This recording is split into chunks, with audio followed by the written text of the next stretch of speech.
Did you hear about the mass shooting at the Beyond Wonderland Festival this past weekend? I feel like in this day and age, we are kind of numb to hearing about another mass shooting, but it's important for us to not be numb. True Crime Army, where you at? This past weekend in Washington State, festival goers were enjoying themselves at the EDM festival at the Beyond Wonderland in the Gorge Amphitheater. Engaged high school sweethearts Joslyn, Ruiz, and Brandy, Escamilla attended the festival, and a little after 8 p.m., they returned back to the campground to grab something when they were both shot and killed. The shooter went on to injure 3 others, including his girlfriend, who he shot twice in the legs, and a security guard. After the shots were fired, all hands were on deck where they were chasing this guy, the shooter, into an agricultural field that was nearby. That's when a Moses Lake Police Department detective by the name of Edgar Salazar, who's a Marine veteran, saw the shooter and shot him. The shooter was taken down, but he did survive. That soldier was later identified as a 26-year-old soldier stationed out of Joint Base Lewis McChord in nearby Washington, like right there.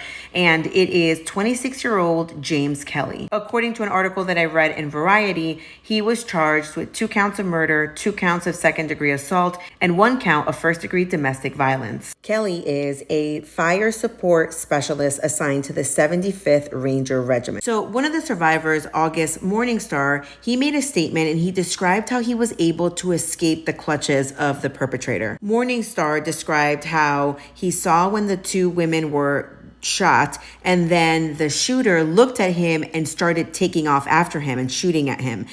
Morningstar said that he had to bob and weave in between cars, eventually hiding behind a tent when he was able to shake the shooter. According to a press conference that was given on Saturday after the shooting, the police department says that they don't have a motive for the shooting. However, Kelly's girlfriend named Lily Luxick has said that she was with her boyfriend they were dating for a year. They were at the concert and everything was going well until he took some shrooms.